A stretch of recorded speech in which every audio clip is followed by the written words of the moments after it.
على تجارة تنجيكم من عذاب عليم تؤمنون بالله ورسوله وتجاهدون في سبيل الله بأموالكم وأنفسكم ذلكم خير لكم إن كنتم تعلمون تم جو اللہ پر اور اس کے رسول پر ایمان لاتے ہو اور اس کے راستے میں اپنے اموال اور اپنی جانوں کے ساتھ جہاد کرتے ہو، یہ تمہارے لیے بہت بہتر ہے اگر تم علم رکھتے ہو۔ وہ تمہارے گناہ بخش دے گا اور تمہیں ایسی جنتوں میں داخل کرے گا جن کے دامن میں نہریں بہتی ہیں، اور ایسے پاکیزہ گھروں میں بھی جو ہمیشہ رہنے والی جنتوں میں ہیں۔ یہ بہت بڑی کامیابی ہے۔ ایک دن پیش ہوگا طوفانوں کے سامنے، ایک نہ ایک دن پیش ہوگا طوفانوں کے سامنے، چل نہیں سکتی کسی کی کچھ قضا کے سامنے، چھوڑنی ہوگی تجھے دنیا فانی ایک دن، یہ نفرت بدی سے اور نیکی سے پیار، چاہیے نفرت ایک دن جانا ہے تجھے تو بھی خدا کے سامنے، ایک دن جانا ہے تجھ کو بھی خدا کے سامنے، راستی کے سامنے کب جھوٹ پھلتا ہے بھلا۔ اللہ وحدہ لا شریک لہ واشہد ان محمدا عبدہ ورسولہ، اما بعد فاعوذ باللہ من الشیطان الرجیم، بسم اللہ الرحمن الرحیم، الحمد للہ رب العالمین، الرحمن الرحیم، مالک یوم الدین، ایاک نعبد و ایاک نستعین، اہدنا الصراط المستقیم، صراط الذین انعمت علیہم غیر المغضوب علیہم ولا الضالین۔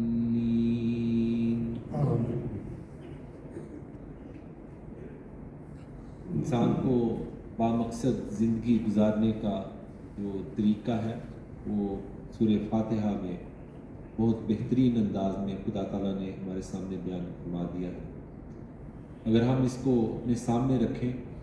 اور اس کے مضامین پر غور کرنے کی کوشش کریں تو یہ مضامین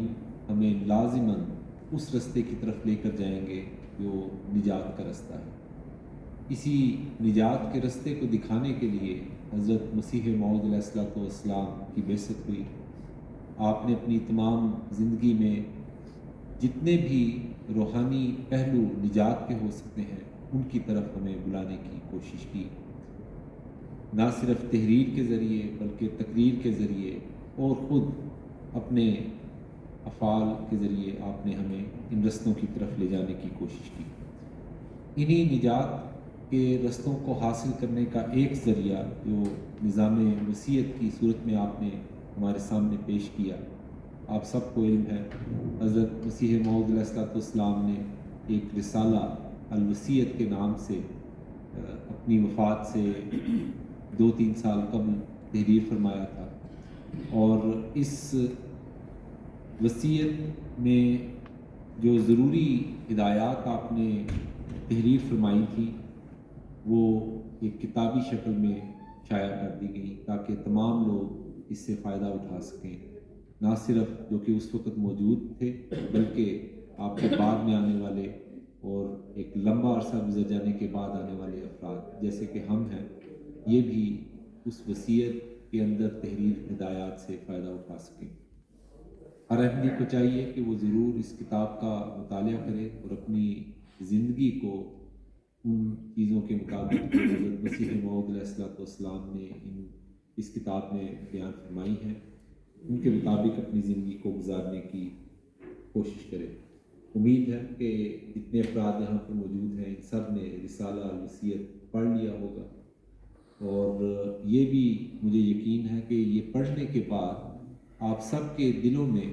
اس چیز کی خواہش پیدا ہوئی ہوگی کہ جو اسکیم حضرت مسیح موعود علیہ الصلوۃ والسلام اس کتاب میں بیان فرما رہے ہیں ہم بھی اس اسکیم کا حصہ بن سکیں۔ اس کتاب کا مطالعہ کرنے پر آپ کو معلوم ہوگا کہ اس میں جو اسکیم بیان کی گئی ہے اس کے مطابق جماعت کے ہر فرد سے جو اس میں حصہ لینا چاہتا ہے، یہ الفاظ قابل غور ہیں کہ جو اس میں حصہ لینا چاہتا ہے، یہ خالصتاً تو ہی ایک تحریک ہے اور اسکیم ہے، لیکن جو بھی اس میں حصہ لینا چاہتا ہے اس سے یہ مطالبہ کیا جاتا ہے کہ وہ اپنی جائیداد کا 10واں حصہ یا جائیداد کی قیمت کے 10ویں حصے کے برابر نقد رقم بحق صدر انجمن احمدیہ وصیت کرے، یا اگر اس کی کوئی قابل ذکر جائیداد موجود نہیں ہے تو وہ اپنی ماہوار یا ہفتہ وار آمد کا 10واں حصہ اشاعت اسلام اور انسانی فلاح و بہبود کی خاطر صدر انجمن احمدیہ کو ادا کرتا رہے۔ ایسی وصیت کردہ جو جائیداد ہے اس کی فروخت یا چندہ جات سے جو آمدنی ہو اس کو حسب ذیل قیمت پر خرچ کیا جاتا ہے۔ اس آمدنی کا نصف حصہ مرکزی اداروں کو چلانے اور دنیا بھر میں اشاعت اسلام کا کام کرنے کے لیے صدر انجمن احمدیہ کو ارسال کیا جاتا ہے، اس میں جرمنی کا ملک بھی شامل ہے۔ یہاں پر بھی لمبے عرصے سے اسلام کے ایسے خادموں کی پہلے ضرورت محسوس ہوتی رہی، پھر یہاں پر بھجوائے گئے، ایک نظام قائم کیا گیا اور اس نظام کو چلانے کے لیے جو اخراجات ہیں وہ اس مد سے ادا ہوتے ہیں۔ دنیا کے مختلف حصوں میں پھر جو تبلیغ اسلام کی غرض سے مذکورہ والا جو آمدنی ہے جو اس کا حصہ مرکز میں ارسال کیا جاتا ہے اسے حضرت امام جماعت احمدیہ کی ہدایات کے مطابق تحریک جدید اور وقفے اور جو صدر انجمن احمدیہ ہے ان 2 اداروں میں اس کو تقسیم کر دیا جاتا ہے، اور جیسے پھر حضور ارشاد فرماتے ہیں اس کے مطابق ان اداروں میں اس کے مطابق کام ہوتا ہے۔ آمدنی کا جو باقی نصف حصہ ہے اس میں سے 3/4 رقم جو ہے وہ ملک کے اندر ہی استعمال ہوتی ہے اور تبلیغ اسلام پر اس کو خرچ کیا جاتا ہے، اور باقی کی جو 1/4 رقم ہے وہ غریب اور پسماندہ بھائیوں کی فلاح و بہبود کے لیے استعمال ہوتی ہے۔ جہاں کہیں بھی ایسے بھائی ہوں یہ رقم ان پر خرچ کی جاتی ہے، اور اس ضمن میں حضرت مسلم موعود رضی اللہ تعالیٰ عنہ کی ہدایت تھی کہ سب سے اول ان کی تعلیم و تربیت جو ہے اس کو رکھا جائے۔ الوصیت میں جو بیان کیا گیا ہے کہ وصیت کی اسکیم کے فوائد جو ہیں وہ اور رنگوں میں بھی ظاہر ہوں گے، اور بالآخر یہ اسکیم انسانیت کے کمزور طبقوں کو نیچے سے اٹھا کر اور انسانیت کے اعلیٰ درجوں کے اوپر فائز کر دے گی، ان میں فلاح و بہبود لے کر آئے گی، خوشحالی ان میں لے کر آئے گی اور ترقی دینے کا ذریعہ ہوگی۔ کوئی نظام بھی جس کی بنیاد جبر پر ہو وہ زیادہ عرصہ چل نہیں سکتا اور وہ اپنے اندر اتنے دیر پا فوائد نہیں رکھ سکتا جیسے کہ نظام وصیت۔ اسی لیے اس میں شامل ہونا خالصتاً توئی رکھا گیا ہے۔ جو شخص بھی رضاکارانہ طور پر خدمت اسلام کا اپنے اندر جذبہ رکھتا ہے اور وہ یہ خدمت نہ صرف اپنے آپ کو درست کرنے، اپنی روحانی حالتوں کو بہتر کرنے کے لیے کرنا چاہتا ہے، بلکہ ایسی دکھی انسانیت کی بھی وہ مدد کرنا چاہتا ہے جو کہ دنیا میں موجود ہیں، تو یہ دونوں فوائد جس کا اس اسکیم کے اندر ذکر ہے وہ اس تحریک کے ذریعے حاصل ہو جاتے ہیں۔ لیکن رضاکارانہ طور پر جو شخص بھی اس اسکیم میں شامل ہوتا ہے اس کو بھی یہ فوائد حاصل ہوتے ہیں۔ نہ صرف یہ کہ وہ اپنی روحانی حالتوں کو بہتر کرتا ہے، بلکہ اس کے بعد جب جو آیات ہمارے سامنے ابھی پڑھی گئی کہ خدا تعالیٰ کے ساتھ ہم تجارت کرتے ہیں تو اس کے نتیجے میں جو چیزیں ہمیں حاصل ہوتی ہیں نہ صرف روحانی طور پر بلکہ آخرت میں خدا تعالیٰ نے جو انعامات کیے ہیں وہ بھی ہمیں حاصل ہوں گے۔ اللہ تعالیٰ کے فضل سے دنیا میں جتنی جماعتیں ہیں اب وہ اس اسکیم کی طرف توجہ کر رہی ہیں، وعدے کرتے ہیں اور اس تحریک کے اندر شامل ہوتے ہیں۔ اللہ تعالیٰ سے دعا ہے کہ جو بھی اس تحریک میں شامل ہو، اس اسکیم کو کامیاب کرنے کی کوشش کرے، اللہ تعالیٰ ان سب کو جزا دے، انہیں توفیق دے کہ وہ اپنے عہدوں کو نبھا سکیں، اپنی روحانی حالتوں کو بہتر کر سکیں۔ کچھ ایسے ہوں گے جنہوں نے ابھی وعدے کیے ہیں کہ وہ اس تحریک میں، اس اسکیم میں شامل ہوں گے۔ اللہ تعالیٰ انہیں جزا دے کہ انہوں نے یہ وعدہ کیا اور انہیں توفیق دے کہ وہ اپنی اس عہد کو نبھا بھی سکیں۔ لیکن دیکھنے میں آیا ہے کہ بعض اوقات اچھے بھلے کھاتے پیتے لوگ ہیں وہ نظام وصیت میں شامل نہیں ہوتے، دوسری قربانیوں میں وہ دوسرے لوگوں سے بڑھ چڑھ کر حصہ لے رہے ہوتے ہیں، لیکن وہ کسی وجہ سے اس اسکیم میں شامل نہیں ہوتے۔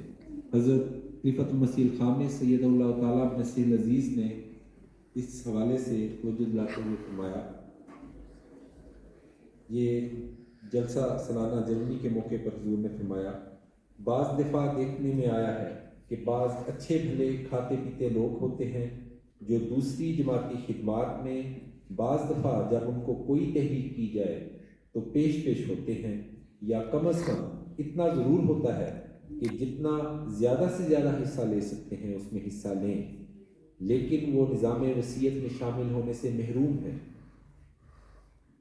ان میں سے بھی کئی لوگوں نے اب وعدہ کیا ہے کہ وہ اب اس نظام میں شامل ہوں گے۔ ایسے صاحب حیثیت لوگوں کو، ایسے احمدیوں کو تو سب سے پہلے چھلانگ مار کر آگے آنا چاہیے کہ اللہ تعالیٰ نے ہم پر فضل فرمائے ہیں، ان کے شکرانے کے طور پر ہم اس نظام میں شامل ہوں تاکہ اللہ تعالیٰ کے فضلوں کے دروازے مزید کھلیں۔ اللہ تعالیٰ نے جو ان پر نعمتیں نازل فرمائی ہیں ان کا اظہار ہونا چاہیے، اور وہ اپنے ذاتی اظہار کے قربانیوں کی طرف توجہ دینے کا بھی اظہار ہونا چاہیے۔ ایک روایت میں، حدیث میں ہے کہ حضرت عمرو بن شعیب رضی اللہ تعالیٰ عنہ اپنے باپ اور وہ اپنے دادا سے روایت کرتے ہیں کہ حضرت صلی اللہ علیہ وآلہ وسلم نے فرمایا کہ اللہ تعالیٰ کو یہ بات پسند ہے کہ وہ اپنے فضل اور اپنی نعمت کا اثر اپنے بندے پر دیکھے۔ تو حضور انور ایدہ اللہ تعالیٰ اپنے نصیر العزیز کا یہ جو ارشاد ہے ایسے افراد کے لیے جو کہ قربانیوں میں ویسے تو بڑے ہوئے ہیں اور ہر قسم کی وہ قربانیاں کرتے ہیں، لیکن اس نظام کا، اس اسکیم کا وہ بھی حصہ نہیں ہے، ان کو اپنے یہ نمونے بھی دکھانے چاہیے اور حضور صلی اللہ علیہ وآلہ وسلم کی یہ جو حدیث ہے اس کے مطابق اپنی زندگیوں کو گزارنے والا بننا چاہیے۔ حضرت اقدس مسیح موعود علیہ الصلوۃ والسلام فرماتے ہیں، یہ اللہ تعالیٰ کا کمال فضل ہے کہ اس نے کامل اور مکمل عقائد صحیحہ کی راہ ہم کو اپنے نبی کریم صلی اللہ علیہ وآلہ وسلم کے ذریعے بدون مشقت و محنت کے دکھائی ہے، وہ راہ جو آپ لوگوں کو اس زمانے میں دکھائی گئی ہے۔ بہت سے عالم ابھی تک اس سے محروم ہیں، بس خدا تعالیٰ کے اس فضل اور نعمت کا شکر کرو، اور وہ شکر یہی ہے کہ سچے دل سے ان اعمال صالحہ کو بجا لاؤ جو عقائد صحیحہ کے بعد دوسرے حصے میں آتے ہیں، اور اپنی عملی حالت سے مدد لے کر دعا مانگو۔ وہ ان عقائد صحیحہ پر ثابت قدم رکھے اور اعمال صالحہ کی توفیق بخشے۔ حصہ عبادات میں صوم و صلاۃ و زکوٰۃ وغیرہ امور شامل ہیں، اور جو دوسرا حصہ ہے جس کی طرف توجہ دلائی ہے، یعنی جن میں سے ایک حصہ اپنے مال کے ذریعے دین کی خدمت کرنا اور جس طرح کہ نظام وصیت تربیت ہے، اس میں حصہ لینا ہے۔ حضرت خلیفۃ مسیح خامس سید اللہ تعالیٰ عزیز فرماتے ہیں کہ ہمارے تقویٰ کے معیار کو اونچا کرنے اور ہمیشہ جماعت میں اطاعت اور فرما برداری کی مثالیں قائم کرنے کا حضرت مسیح موعود علیہ الصلوۃ والسلام نے اپنے بعد ایک ایسا انتظام فرمایا جو نظام خلافت کے ذریعے سے ہے، اور اس نظام خلافت کے ساتھ ایک اور بھی نظام تھا۔ ایک تو فرما برداری اور اطاعت کا نظام، دوسرے خدا اور رسول کا پیغام پہنچانے کے لیے اور دکھی انسانیت کی خدمت کے لیے نظام وصیت کا اجرا، اور آج سے تقریباً 100 سال پہلے یہ اجرا ہوا تھا۔ اور یہ جو وصیت کا نظام آپ علیہ السلام نے جاری فرمایا تھا، یہ اللہ تعالیٰ کے حکم کے مطابق تھا، اور اس نظام میں شامل ہونے والوں کے لیے آپ علیہ السلام نے بے شمار دعائیں کی ہیں، اور اس نظام میں شامل ہونے والوں بلکہ جماعت کو تقویٰ پر قدم مارنے کی نصیحت کرتے ہوئے آپ علیہ السلام رسالہ الوصیت میں فرماتے ہیں، نصیحت کرتے ہوئے کہ خدا تعالیٰ نے مجھے مخاطب کر کے فرمایا ہے کہ تقویٰ ایک ایسا درخت ہے جس کو دل میں لگانا چاہیے، وہی پانی جس سے تقویٰ پرورش پاتی ہے تمام باغ کو سیراب کر دیتا ہے۔ تقویٰ ایک ایسی جڑ ہے کہ اگر وہ نہیں تو سب کچھ ہیچ ہے، اور اگر وہ باقی رہے تو سب کچھ باقی ہے۔ انسان کو اس فضولی سے کیا فائدہ جو زبان سے خدا طلبی کا دعویٰ کرتا ہے لیکن قدم صدق نہیں رکھتا۔ پھر آپ علیہ السلام فرماتے ہیں، تمہیں خوشخبری ہو کہ قرب پانے کا میدان خالی ہے، ہر ایک قوم دنیا سے پیار کر رہی ہے، اور وہ بات جس سے خدا راضی ہو اس کی طرف دنیا کو توجہ نہیں۔ وہ لوگ جو پورے زور سے اس دروازے میں داخل ہونا چاہتے ہیں، ان کے لیے موقع ہے کہ اپنے جوہر دکھلائیں اور خدا سے خاص انعام پائیں۔ رسالہ الوصیت، روحانی خزائن، صفحہ 308 اور 309۔ حضرت مسلم موعود رضی اللہ تعالیٰ عنہ نے وصیت کی اہمیت کی طرف توجہ دلاتے ہوئے فرمایا، وصیت کی تحریک خدا تعالیٰ کی طرف سے ہے اور اس کے ساتھ بہت سے انعامات وابستہ ہیں۔ ابھی تک جنہوں نے وصیت نہ کی ہو وہ کر کے اپنے ایمان کے کامل ہونے کا ثبوت دیں، کیونکہ حضرت مسیح موعود علیہ السلام نے لکھا ہے، جو شخص وصیت نہیں کرتا مجھے اس کے ایمان میں شبہ ہے۔ بس وصیت معیار ہے ایمان کے کامل ہونے کا۔ پھر حضور آگے اسی خطبہ جمعہ میں جو کہ آپ نے 7 مئی 1926 کو فرماتے ہیں، میں سمجھتا ہوں اگر ایک شخص اپنی موت کا نظارہ اپنی آنکھوں کے سامنے لائے اور اپنی حالت پر نظر کرے تو اسے معلوم ہو کہ مجھ سے بے شمار غلطیاں اور کمزوریاں سرزد ہو چکی ہیں، اب مرنے کے وقت تو مجھے خدا تعالیٰ سے سلوک کر لینی چاہیے۔ اس اقتباس کے بیان کرنے کا مقصد یہ ہے کہ کوئی بھی عمر نظام وصیت میں شامل ہونے کے لیے اس کی کوئی روک نہیں۔ 14 سال کا بچہ بھی اس میں شامل ہو سکتا ہے، اور 70 80 سال 90 سال کا بوڑھا بھی اس میں شامل ہو سکتا ہے۔ جس شخص کی کوئی آمد نہیں وہ اپنی تمام تفصیل اگر وصیت کا فارم خود کرنے کے بعد بھجوا دیتا ہے تو جو ایک جیب خرچ مقرر ہے اس کے گھر والوں کی طرف سے اس کو ملتا ہے، یا کم از کم جو بھی اس حوالے سے نظام نے ہماری رہنمائی فرمائی ہے، کم از کم اس کے اوپر جو تھوڑا سا 400-500 وہ ہر مہینے اس کے لیے ادا کر سکتا ہے، اور ابتدا سے ہی وہ اس نظام میں شامل ہو سکتا ہے۔ ایسا شخص جو لمبی عمر گزار چکا ہے وہ بھی اسی طریقے سے جو بھی اس کی آمد ہے اس کے مطابق وہ تحریک کر کے اس نظام میں شامل ہو سکتا ہے۔ پیسے اکٹھے کرنا اس تحریک کا مقصد نہیں۔ سب سے پہلا مقصد اس تحریک کا یہ ہے کہ چنیدہ لوگوں میں سے بھی ایک ایسی جماعت تیار کر لی جائے جو اپنی روحانی حالتوں کو بہت اوپر لے جائے اور عام افراد سے بڑھ کر تقویٰ کے میدان میں قدم مارنے والی۔ وصیت کا جو اسکیم ہے وہ سب سے پہلے اپنے آپ سے شروع ہوتی ہے۔ انسان اگر اپنے نفس کا مطالعہ کرے اور دیکھے کہ وہ کہاں پر کھڑا ہے،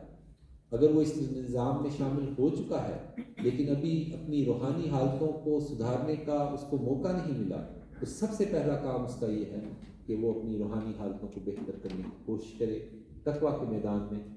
وہ قدم مارے۔ دوسرا حصہ جو رسالہ المسیحیت کے ساتھ تعلق رکھتا ہے وہ بہشتی مقبرے کا ہے۔ اس حوالے سے بھی خاص صاحب نے سوچا کہ آج کی اس مختصر گزارشات میں آپ کو تھوڑا سا اس حوالے سے بتایا جائے کہ کون افراد ہیں جو اس بہشتی مقبرے میں داخل کیے جائیں گے۔ حضرت مسیح موعود علیہ الصلوۃ والسلام نے جب دسمبر 1905 میں یہ رسالہ تحریر فرمایا تو اللہ تعالیٰ کے حکم کے ماتحت بہشتی مقبرے کی بھی ساتھ ہی بنیاد آپ نے رکھی۔ اس